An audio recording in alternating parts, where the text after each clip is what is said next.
So those alarm bells ringing. Well, let's go through some of the issues highlighted there, and we'll start it from Abuja this time. Mark, where? Well, the incoming governors know that they have a job of work to do on their hands, but we have with us in the studios this morning the head media and public affairs of the Nigeria Governors Forum office. He is Abdulrazaque Bello-Barkindo. You're welcome to Sunrise Daily. Thanks for having me. Can I first of all ask, what informed the decision of the NGF as Nigeria Governors Forum to hold such a gathering? Is this customary now? Yes, this is one of our, flagship programs, and we think it is imperative to get people to align with their responsibilities. The idea of bringing governors together to have this, induction is not to teach them anything. Nobody is going to teach an adult. You don't teach old dogs new tricks. It's to put people together, make them rub minds, make them see the responsibilities ahead of them, and begin to execute, like align, their campaign programs with their governance processes. So it's, I think, it's a necessary thing to do to get governors together to do this. I'd like to, I've already posed the first question to you, but there are so many questions running through my mind. One is the criticism against the Nigeria Governors Forum. That is nothing but a boys' club, so to speak. Maybe when girls join too, it'll be boys and girls club, but it's nothing but a club. And that, sometimes because of the arguments that have emerged over leadership and things in the past, the politics that have overtaken the overtaken the group, which is supposed to be some mechanism for peer review. Some people have said it hasn't really served that function, has it? Well, I like the idea of calling it a boys' club, but I think we've taken care of that because on the third day we're going to have what we call the Spouses Summit, which means there could be a female or a male spouse. So it now erodes this boys' club idea. Yes, that whether or not the Nigeria Governors Forum is meeting its responsibilities or... the reason for which it was set up. Yes, the reason for which it was set up is imperative because, we can't have the collective, come in as individuals and, just fighting for different things at the same time. So the governors in 1999 thought they needed to come together. If you remember, even during the military regime, there used to be, certain governors forum and they meet from time to time to come together. And the civilian governors also thought that this is necessary, and we took, cue from the National Governors Association in the United States, where governors come together, rub minds, and then put together a certain front that would maybe emancipate the people from their own problems. Here we're trying to eradicate poverty, we're trying to eradicate misgovernance, we're trying to eradicate, hunger and starvation, disease, and so on. That's why we have 6 key mandate areas, including infrastructure, policy, the economy, environment, security, and these are the core, reasons why governance should exist in any case. So it's, I think, to say that the Governors Forum has not met its ideals would be preposterous because over time, we have seen the improvement in how governors relate to each other and how today there is no bickering among governors. They're all together, and they approach matters in a very uniform and solution-seeking ways. So what end, is that serving if governors are together? You could actually be in your state. Agreed, no state is a silo, and whatever affects one state will inevitably affect the rest if it's not taken care of in one state. However, I think for the people of Nigeria, the question is, how has this peer review mechanism affected their lives? Have we seen any improvement, so to speak? It will seem now that we're now at the level where when governors pay salaries, even that is what is worth applauding. And some people think that is definitely a step backward. You don't agree? No, I don't agree that it's a step backward because it could have been worse if this did not happen. And if you look at what the governors have been doing, last August there was a conference on IGR, and we brought 3 or 4 governors to explain to the Nigerian public how they've been able to solve the problem of IGR. Remember, Nigerians are very immune or apathetic to tax paying, and that is because they think taxes are paid and there is, no indication of where the taxes go. And today we have, a lot of programs that translate these taxes to services. And these programs help the people to understand that this is what governors are doing with their money, and this is where your money is going, and this is how to achieve, making use of your taxes when you pay them. So there is a lot of progress in what we do at the Nigeria Governors Forum in this case. Okay. So now you have had this conference. Was it a one-day event? No, it's a 3-day event. So what's going to happen today? Today we are going to review, governors' relationships with the media. There's going to be a lot of, talk from different, seasoned because they have, passed through this, grind. Seasoned politicians will discuss with governors and explain to them how certain key issues were resolved in their time and how they would approach them if they came, in the process of their tenure. Well, I see that there is definitely a move to institutionalize this governors forum, and so it would seem now that you have an independent office, away from the governors, regardless of whoever is in office. Is that right? Yeah, first of all, let me explain that we are not the kind of institution that comes out to say this is who we are. No, we are a service institution.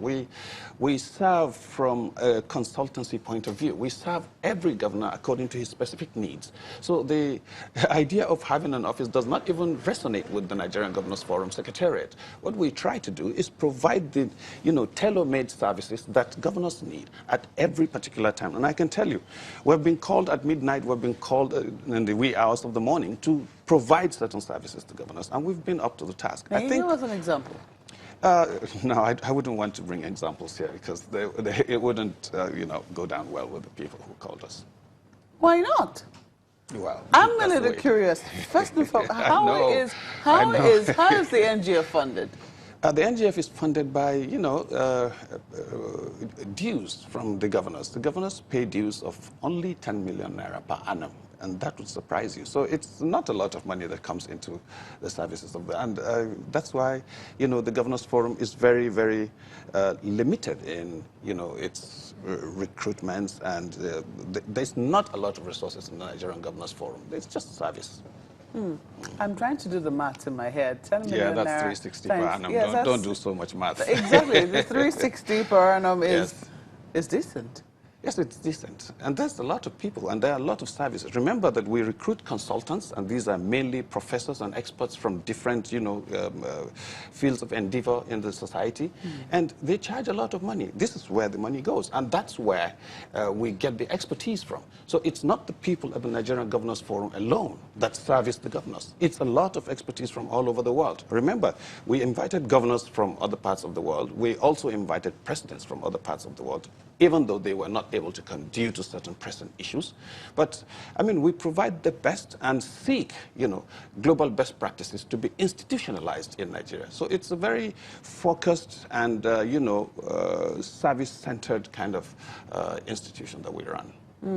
Now we're hearing, this is from the chairman of the Governors Forum, Governor Abdulaziz Yari, who himself has had quite a heavy challenge in his own state, starting from security. He was once quoted as saying that he's no longer the chief security officer of his state. I'm curious as to what sort of, experience he will be sharing with governors, when it comes to the area of security, which a lot of people believe should primarily be the function of elected officials. Especially governors. Maybe, of course you were not there, so you wouldn't have seen a lot of, or heard a lot of things that were said there. One of the key things that I took away from there was the commendation by the Vice President of the governors and the kind of support that they provide to the police forces that are posted to their states. I always say 1 of 4 of the vehicles you see on the road ridden by policemen are bought by governors. A lot of people criticize governors for spending security votes without accountability. But if you look at how much money governors, and we did a story on that in our in-house magazine previously. If you look at the amount of money governors put into security, providing security, and yet they would call at certain times the police commissioner, who is answerable to only 2 people, the president and the inspector general of police, when there is an emergency in the state, of course governors would be frustrated. We have over time sought to, get the idea of state police so that governors would be able to approach, certain emergency problems within their states with immediacy. But that has not been possible. But I mean, yesterday, it was like it coming to. The vice president got up and commended the governors for the effort they put into helping security in the country. That's just by the way. There are lots of other things that governors do. Our chairman, especially, would maybe be criticized for the kind of things that happen in his state. But if he says he didn't have control over security, how would you blame him for what has happened? I mean, these are only a flashpoint of most of the things that happen all over the country. A lot of governors are frustrated with the security situations because they have no control over it, in spite of the, huge resources that they invest in it. And I think that's something that's worth looking into. Let's quickly go to Lagos now and take some questions.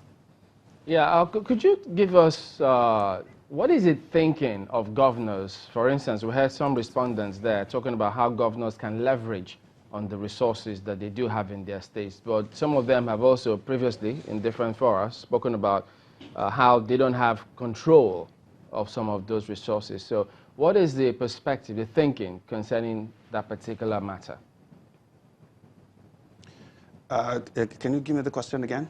What is the thinking of the Governors Forum about accessing resources in their states when the law doesn't allow them to do that? I don't think governors have access to a lot of, most of the resources that come to a lot of states is a handout from the federal government. And I think a lot of governors have access to some of these resources. What probably governors are saying is that they need to generate more resources from their IGR. And the IGR levels are picking up over time. Even Lagos State, when the previous governor, Asiwaju Bola Ahmed Tinubu, was governor, I think he started with about 600 million, and today you can see how much Lagos State is making, and that's because of the concerted efforts of the successive governors in Lagos State. The same thing is happening in Kano, Port Harcourt, Rivers State, and several other states around the country. IGR has risen, and that is because governors are making serious efforts, deploying expertise from all over the country and all over the world to get people to articulate ideas of getting, taxes into their coffers. And one of the key areas of problems that need solution is perhaps the attitude of people to tax paying. And that's been addressed by the Nigeria Governors Forum, because we've run, courses all over the country to get people to understand why their taxes are, where their taxes are going, and to get them to also see how they can leverage on their taxes. So I think that's it's a work in progress. I was actually talking about the mineral resources, because I know the last time when there was this conversation about the minimum wage, you were suggesting that they needed to have a look, or possibly about the revenue sharing formula to allow the governors handle that easily. But now I'm talking about the mindset concerning the mineral resources in the states. Don't think that's something, it hasn't come to my notice, because that has not been discussed at the forum level. Maybe certain governors are having problems with accessing their mineral resources in their states. But I know that there is, once or twice we've had meetings with NITI, and they've been trying to, reorder the, and we're lucky today that the Minister for Solid Minerals, I think, is now a governor. That's Fayemi. I think maybe governors will come and discuss that on the table, and probably solutions will be found. But so far, there hasn't been a meeting at forum level on this, and obviously NATI is making, is approaching the forum to see if we can sit and discuss that elaborately. If I may ask you this question too, considering that states have to generate that much needed IGR, do you consider it, in your view, do you think that they consider it much of a challenge when you look at IGRs creating jobs by the states, when the state's economy largely also depends on the national economy? Yeah, IGR has been a problem for states, duly because of, the political understanding that, pervades the larger sector of the, of the population. There is a critical mass in the country that does not truly, identify with what is going on in states, and that's probably because of the literacy level in the country.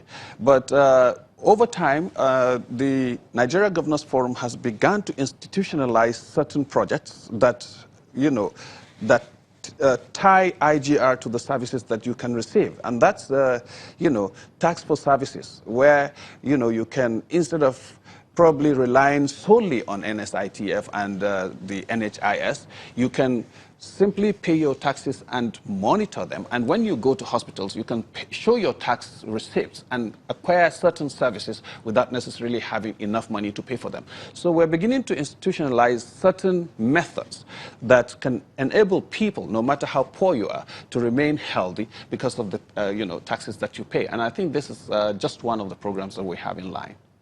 So we're hearing the vice president telling the governors that they should brace up for new minimum wage payments. And then we still have about 20 states that have largely been unable to pay salaries completely up to this time. How are the governors going to tackle this big challenge now that the minimum wage has been increased? On the one hand, I think you need to do the math again. It's not 20 states that have been unable to pay. There's less than, yes. Yes, but because the information that we have as at the time, regardless of what people think, as at the time of the report, was that much. But it could have maybe reduced. But the question is, even though there are states who are unable to pay now, will they be able to meet up the new minimum wage payment, as the vice president is telling them that they will have to meet, against creating these jobs opportunities for the people of their states?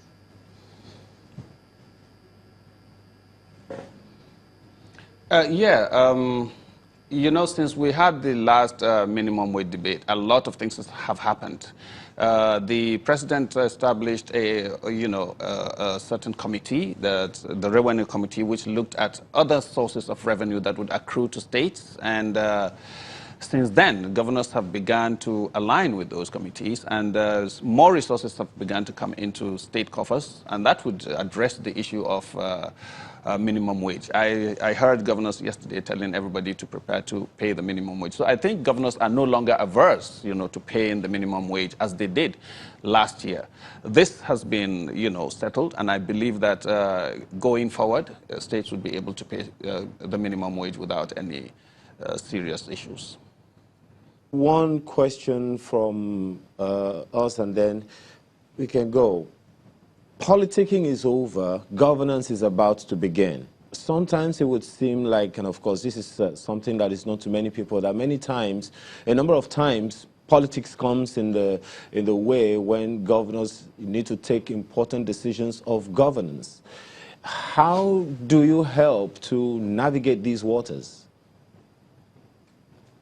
I like that question. I mean, that's the core, fundamental reason why we have the induction. It's to give a seamless transition from campaign to governance.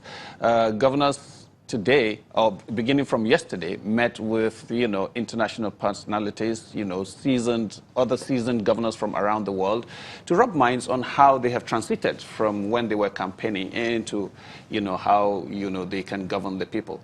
I think, the quality of governors has risen by, geometrically, because if you look at the kind of people that are governors today, they are people who are actually, who aspire to be governors over time, who have reasons to lead, and who are visionary as far as their states are concerned. And I think this transition will not be so difficult for people who prepare themselves for leadership. If you just look at the personalities, look at your own state. I always, ask people to look at their states and make references to them. If you have the kind of quality that is leading you in your state and things are not going up or not going right, I think the problem must be maybe with certain factors other than the kind of people in leadership. But I believe that, the people in leadership today are very, very well prepared, and I expect that going forward we'll begin to see progress and development in leaps and bounds in this country. Well, it's definitely a hope that a lot of Nigerians have, because,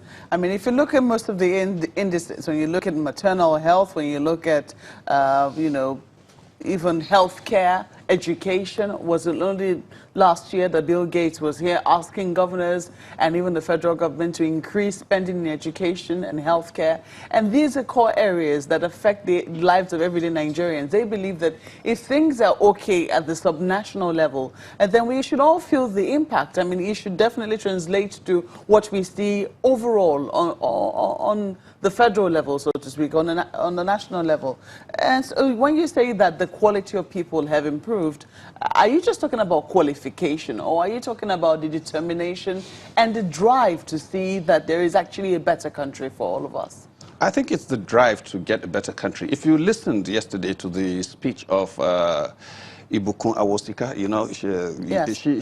she was very forthright and emphatic on the kind of character. You have to have character to want to lead a people that are not used to getting things or getting things right. And I look at the quality of, governance, from character, from qualification to character. I think they're beginning to get it right. We may not, explicitly say that progress has been made immediately, because progress in governance doesn't come like the day after. It comes over time. And look at it. We were able to get Nigeria off the polio list, or the polio map of the world last year. And somehow, because of the insurgency in the Northwest, we returned there. But we're making concerted efforts to get us out of that map again. And in terms of governance, in terms of infrastructure, today, governors are priding themselves with being, the construction governor or the, Mr. Projects and things like that. That is because they are putting things in place that people can see. But a lot of other indices of development are not palpable. They are not things that you can touch. They are things that can emerge over time. I know why Nigerians are impatient, because they've been through, decades of corruption, decades of backwardness, and so they can't see that things are happening now because they want to see it right now, or they are not there. But governance is a work in progress. There's no way we can say we're not moving forward. But stagnation has virtually been eradicated from our processes. So as we close, let me quickly ask you this. What do you think is going to be the greatest challenge of governors, of the new governors especially? I mean, there are definitely those who are going back for a second term, but for those who are starting out, what do you think is going to be the greatest challenge?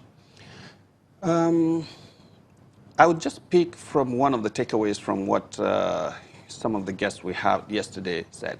I think one of the greatest challenge for governance in Nigeria is, first of all, sycophancy, and second of all, the ability of every governor to look straight at the mirror and say, this is who I am and this is where I'm going. Once you are focused, I believe that, things will be right in this country.